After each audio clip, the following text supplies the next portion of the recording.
నిజామాబాద్ జిల్లా బోధన్ నియోజకవర్గంలో బోధన్ డివిజన్కి వికాస్ మెహతో ఐఏఎస్ ఆఫీసర్ గారు ఇక్కడ బాధ్యతలు తీసుకోవడం ఇక్కడ జనాలకు మా నియోజకవర్గానికి చాలా అదృష్టంగా ఉంది. ఎందుకంటే ఇక్కడున్న అవినీతి అక్రమాలపై ఎప్పటికప్పుడు చిన్న వయసు అయినా వారు ఐఏఎస్ అంటే పెద్ద హోదా, అలాంటి యంగ్ డైనామిక్ స్టార్గా ఉన్న ఈ సారు ఎప్పటికప్పుడు సందు గొంతులో ఎక్కడైనా పగలు రాత్రి అనే తేడా లేకుండా ఇసుక మాఫియాపై కానివ్వండి, మరి అదేవిధంగా పీడిఎఫ్ మాఫియాపై కానివ్వండి, ఇతర మాఫియాలపై ఎలాంటి అవినీతి అక్రమాలపై సమాచారం అందుకోగానే విషయం ఏంటంటే ఎలాంటి సామాన్య మానవులు ఫోన్ చేసినా రిసీవ్ చేసుకొని దాన్ని వెంటనే స్టడీ చేసి దానిపై చర్యలు తీసుకుంటూ చూడండి, అది గొప్ప విషయం.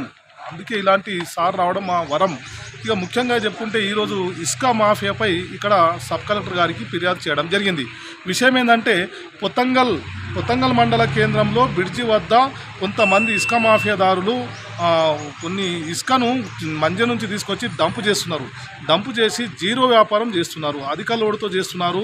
ఈ ఏదైతే ఒక వేబీల మీద అభివృద్ధి పనుల పేరుతో ఒక వేబీల మీద 6-7 ట్రాక్టర్లు తీసుకుంటూ ప్రభుత్వ ఆదాయానికి గండి కొడుతున్నారు, వాల్టా చట్టానికి తూట్లు పొడుస్తున్నారు. ఈ విధంగా ఇసుక మాఫియాదారులు ఇసుకను అక్రమంగా తవ్వుతున్నారు. మళ్ళీ ఈ విధంగా ఈ పొతంగల్తో పాటు చుట్టుపక్క సుంకిని కానివ్వండి, మళ్ళీ అటు పోతే ఇతర వేరే చోట్ల కూడా ఇది జరుగుతుంది. ఇక కొడిచెర్ల నుంచి మహారాష్ట్రకు సిర్పూర్, మద్నూర్, బిచ్కుంద మీదుగా దెగ్లూర్, మళ్ళీ అదేవిధంగా కర్ణాటక పోతుంది. ఈ మద్నూర్లో ఉన్న బిచ్కుందలో ఉన్న కొంతమంది బడాబాబులు, ఈ పొతంగల్లో ఉన్న కొంతమంది బడాబాబులు మహారాష్ట్ర ఇసుక మాఫియాతో చేతులు కలిపి భారీగా ఇచ్చేస్తూ ఈరోజు ఇసుక మాఫియా ఇష్టానుసారంగా చేస్తున్నారు. ఇది ఏళ్ల నుంచి జరుగుతున్న ఇది. ఇకపోతే బోధన్ నియోజకవర్గం సాలురా బోధన్ మండల్లో తీసుకుంటే మద్నూర్లో అభివృద్ధి పనుల పేరుతో లేబర్తో కాకుండా డ్రోజర్లతోటి మిషనర్తో చేస్తున్నారనేది ఒక ప్రధాన పాయింట్ అయితే, అధిక లోడుతో ఇసుక తరలిస్తున్నారని ప్రధాన పాయింట్.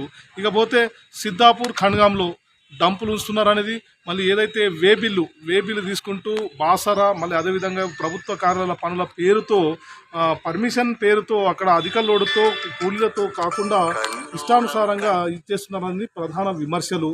మరి ఇలాంటి విమర్శలపైన ప్రభుత్వ ఆదాయానికి గండి పడుతున్న తరుణంలో దీనిపై సబ్ కలెక్టర్ గారికి ఫిర్యాదు ఇవ్వడం జరిగింది.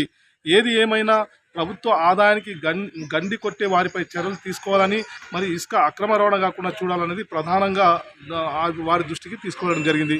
ముఖ్య విషయం ఏంటంటే లేటెస్ట్ న్యూస్ తెలుగు మరియు ఇంగ్లీష్ అప్డేట్స్ కోసం ఇప్పుడే క్యూన్యూస్ అఫీషియల్ యాప్ని ప్లేస్టోర్ నుండి డౌన్లోడ్ చేసుకోండి. సరికొత్త సమాచారాల కోసం క్యూన్యూస్ వెబ్సైట్ని ఫాలో అవ్వండి. ఛానల్లో ప్రాంతీయ, జాతీయ, అంతర్జాతీయ వార్తలు వీక్షించండి.